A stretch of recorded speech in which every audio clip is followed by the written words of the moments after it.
Telugu one ప్రేక్షకులకి నమస్కారం. ధనుర్దాసు అనే ఆయన గొప్ప మల్లయుద్ధ వీరుడు. చూడండి, మల్లయుద్ధం చేస్తాడు, కుస్తీలు పడతాడు. అంతేకాకుండా అక్కడున్న మల్ల వీరులందరినీ కూడా అతనే శిక్షణ ఇచ్చి సమయం వచ్చినప్పుడు వాళ్ళని ఎన్నిక చేసే బాధ్యత కూడా ఈ ధనుర్దాసుదే. అయితే ఇది కాకుండా అతను ఎక్కడికి వెళ్ళినా సరే మల్ల యుద్ధంలో విజయాన్ని సంపాదిస్తాడు. అతడు చాలా తేజోవంతుడు, కార్యదీక్ష తత్పరుడు. అయితే అతనికి ఒక ప్రియురాలు ఉంది, ఆమె పేరు హేమాంగి. అయితే మల్ల యుద్ధం అవడం ఆలస్యం, అతను అనుక్షణం ఆమెతోనే ఉంటాడు. ఆ యుద్ధ సమయంలో కూడా ఆమె పక్కనే ఉండాలి. ఎందుకు అంటే ఆమె నేత్ర సౌందర్యాన్ని ఆరాధిస్తూ ఉంటాడు ఈ వీరుడు, మల్లయుద్ధ వీరుడైనటువంటి ధనుర్దాసు. అది ఎంత స్థితికి ఎగిపోయింది అంటే ఇక లోకంలో ప్రపంచంలో ఎక్కడా సౌందర్యం లేదు, సౌందర్యము అంటే ఆమె నేత్రాల యొక్క సౌందర్యమే అనే అభిప్రాయానికి ఇతను వచ్చేసి అతడు ఏ పని చేస్తున్నా, ఏ కార్యక్రమంలో ఉన్నా, ఎక్కడికి బయటికి వెళ్ళినా ఎప్పుడూ ఆమె తన వెంటబెట్టి వెళ్తాడు. ఆమె కనులకేసే చూస్తూ ఉంటాడు. ఇది చూసేవాళ్ళకి కొంచెం విచిత్రంగానే అనిపిస్తుంది, కానీ అతను ఏమీ అనలేరు. అతను మహావీరుడు, మల్లయుద్ధ వీరుడు కాబట్టి ప్రజలందరూ క్షమిస్తూ ఊరుకుంటున్నారు. ఒకసారి శ్రీరంగనాథుని చైత్రోత్సవం జరుగుతూ ఉంటుంది. అయితే ఈ హేమాంగ్ అంటుంది, ఆ చైత్రోత్సవానికి మనం కూడా వెళ్దాము అని. ధనుర్దాసు కూడా ఉత్సాహంగానే అనిపించింది. చైత్రోత్సవానికి వెళుతూ మధ్యలో ఎంతోమంది మల్ల వీరులు వస్తారు, ఆ వీరులందరినీ పలకరించవచ్చు, మాట్లాడచ్చు, ఆ ఉత్సవాన్ని చూడొచ్చు అని బయలుదేరతాడు. జనమంతా ఉత్సవాన్ని చూస్తున్నారు. అందరి దృష్టి కూడా ఆ శ్రీరంగనాథునిపైనే ఉంది. అందరూ కూడా ఆ దేవుని స్మరిస్తున్నారు, దండాలు పెడుతున్నారు, పూజిస్తున్నారు, నడుచుకుంటూ వెళ్తున్నారు, చూస్తున్నారు. ఈ ధనుర్దాస్ కూడా వెళ్తున్నాడు. ఈ హేమాంగి కూడా అతని వెంటే ఉంది. ఉన్నట్టుండి కొంచెం ఎండొచ్చింది. అతను ఆమె నయన సౌందర్యాన్ని చూస్తూ మనసు ఒక్క నిమిషం బాధపడిందట. వెంటనే ఒక గొడుగు తీసుకొచ్చి ఆమె నేత్రాలు ఎక్కడ వాడిపోతాయో అని ఆమెకి గొడుగు పట్టాడు. అంటే ఆమె నడుస్తోంది, ధనుర్దాస్ ఆమెకు గొడుగు పట్టి నడుస్తున్నాడు. అందరూ నవ్వుకుంటున్నారు.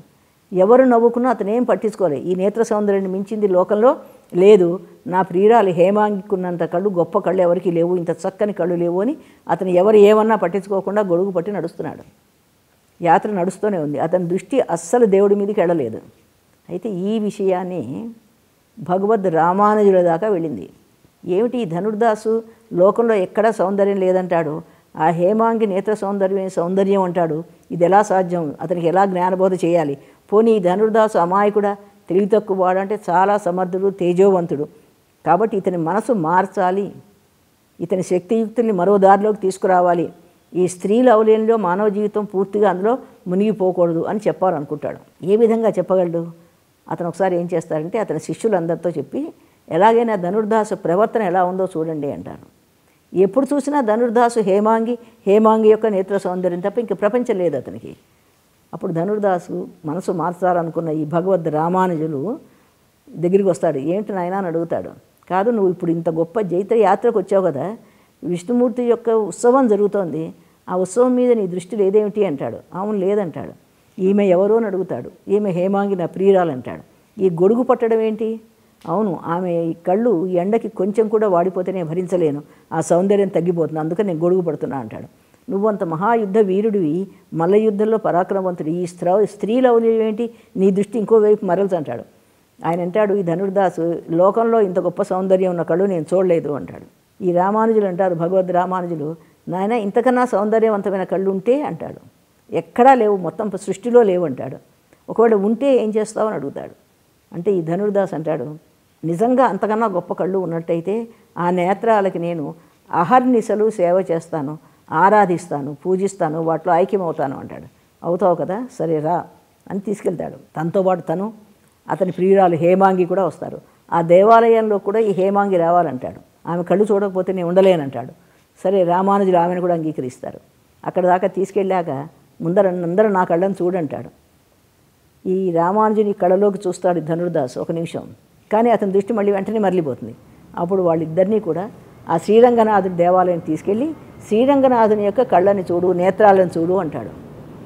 ఈ ధనుర్దాసు శ్రీరంగనాథుని దేవాలయంలో ఆ శ్రీరంగనాథ దేవుని యొక్క నేత్రాలు చూసిన తర్వాత ప్రపంచంలో ఇంత గొప్ప సౌందర్యం ఉందా, నేను ఇంతవరకు ఈ హేమాంగి నేత్రాలే గొప్ప అనుకుంటున్నాను, భగవంతుడి యొక్క నేత్రాల ముందు లోకంలో ఏ ఒక్కటి పనికిరాదు అని అతని మనసు క్షణాల్లో మారిపోతుంది. ఆ జీవాత్మ పరమాత్మలో కలిసిపోవాలనుకుంటాడు. అదే ఆధ్యాత్మికతని మనం చెప్తున్నది. అంటే ఇంతవరకు మల్లయుద్ధ వీరుడుగా ఉండి అహంకారిగా ఉండి హేమాంగి ప్రియురాలి కళ్ళ అందమే అందం అన్నటువంటి ధనుర్దాసు మనసు శ్రీరంగనాథుని నేత్రాలు చూసిన తర్వాత పూర్తిగా మారిపోయి అప్పటి నుంచి అతని మార్గమే మారుతుంది. ఈ భగవద్ రామానుజులు కూడా ఈ వైష్ణవ భక్తుడయ్యాడు ఈ ధనుర్దాసు మల్లవీరుడని. అతన్ని ఆరాధించాడు, అతన్ని పూజించాడు, అతన్ని ఆశీర్వదించాడు. పక్కన ఉన్న హేమాంగికి కూడా తులసి తీర్థం ఇచ్చి ఆమెకు కూడా వైష్ణవ భక్తిని ప్రబోధించాడు. అప్పటి నుంచి ధనుర్దాసు హేమాంగి కూడా విష్ణు భక్తిలో జన్మని తరించి చేసుకున్నారు. ధనుర్దాస్ అనుకున్నాడు, నిజంగా కనుక భగవద్ రామానుజులు నన్ను కలవకపోతే, ఈ భగవద్ రామానుజులు నన్ను ఈ శ్రీరంగనాథ దేవాలయానికి తీసుకెళ్ళకపోతే, ఆ శ్రీరంగనాథుని యొక్క నేత్ర సౌందర్యం చూసే భాగ్యమే లేకపోతే నా జీవితం ఇట్లాగే ఉండేది కదా, నాకు గొప్ప అదృష్టం కలిగించాడు అని ఆ గురువు పాదాలకి నమస్కరించి ఆ రోజు నుంచి వైష్ణవ మతంలోకి మారిపోయారు ధనుర్దాసు, హేమాంగి కూడా. అంటే మనకి ఏదో ఒకటి నచ్చచ్చు, ఈ ప్రపంచంలో ఇంకేమీ లేవు అనేటువంటి మూఢత్వంలోకి మనుషులు ఎవరు వెళ్ళొద్దు.